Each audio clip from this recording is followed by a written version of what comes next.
bueno que sigue con nosotros. Saludamos al doctor Manuel Gil Antón. Él es profesor del Centro de Estudios Sociológicos del Colegio de México. Muchísimas gracias por estar con nosotros. Al contrario, Alejandro, muchas gracias a ti.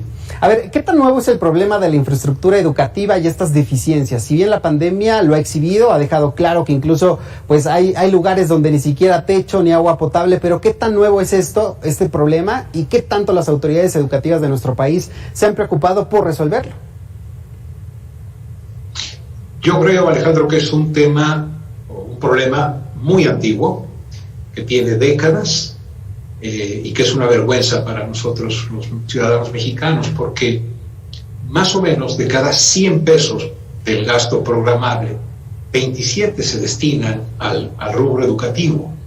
Deberíamos de tener, si destinamos más de la cuarta parte de todo el dinero que podemos gastar para bienes públicos en educación, pues deberíamos de tener un sistema educativo extraordinariamente bien dotado de infraestructura. Y sin embargo, desde hace décadas, ¿no? Tenemos muchísimas escuelas sin agua, muchas escuelas sin baños, muchas escuelas sin computadoras, telesecundarias sin televisión, etc. Entonces sí tenemos un problema que lo que hizo la pandemia fue desnudarlo y también trasladarlo a las casas, porque cuando nos fuimos a las casas a hacer el aprender en casa, pues también descubrimos que a las escuelas más mal habitualladas, con más carencias, correspondían los niños con más carencias. México sigue dando la peor educación al que más lo necesita. 27 pesos de 100 se destinan al tema educativo. Veíamos realidades, por ejemplo, de Chile, veíamos realidades de Uruguay, veíamos realidades de Colombia, donde hay... Incluso yo me sorprendía porque platicaba con los maestros, les decía, ¿cómo fue posible regresar a clases presenciales y trabajar además de una forma virtual con el cierre de la pandemia? Y ellos me decían, simplemente no fue nuevo. Nosotros ya empezábamos a trabajar con plataformas virtuales desde hace años. En México apenas estamos comenzando a usarlas. ¿Qué tanto nos va a costar poder adaptarnos a estos nuevos modelos de educación? Y si realmente en México se ha pensado en esta visión a futuro sobre la educación más allá del aula.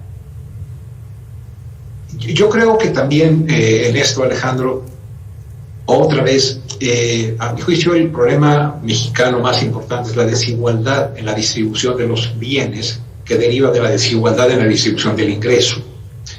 Si nosotros vamos hacia los 10-20% de las personas que tienen más ingresos en México, te aseguro que tienen instalaciones impecables, acceso a computadoras, sin ningún problema, ¿no? Tanto en escuelas públicas o privadas, aunque ahí prevalece el sector de las escuelas privadas. Pero conforme nos vamos acercando hacia la mayoría de los mexicanos, el 50% está en pobreza, y nos vamos acercando hacia allá, va mermando, por eso digo, la peor educación a los que más lo necesitan, va mermando la calidad de la... Y entonces también disminuye la posibilidad de acceso, por ejemplo, a una cosa tan sencilla como es a datos o zonas que tengan acceso a Internet. Uh-huh.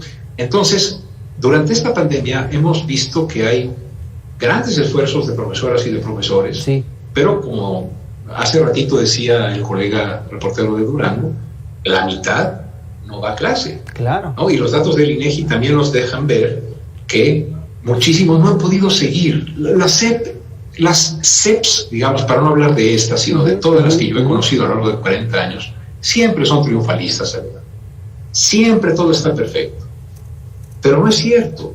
Deberíamos algún día como mexicanos ya enfrentar la realidad y darnos cuenta que, a ver, del ciclo 2019-2020 a este, que es el 2020-2021, 1.800.000 niños, niñas y adolescentes y jóvenes, ¿sí?, dejaron el sistema educativo.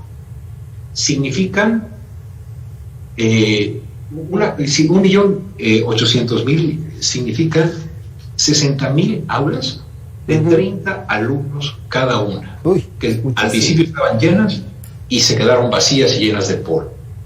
De ese tamaño es nuestro problema, ¿no?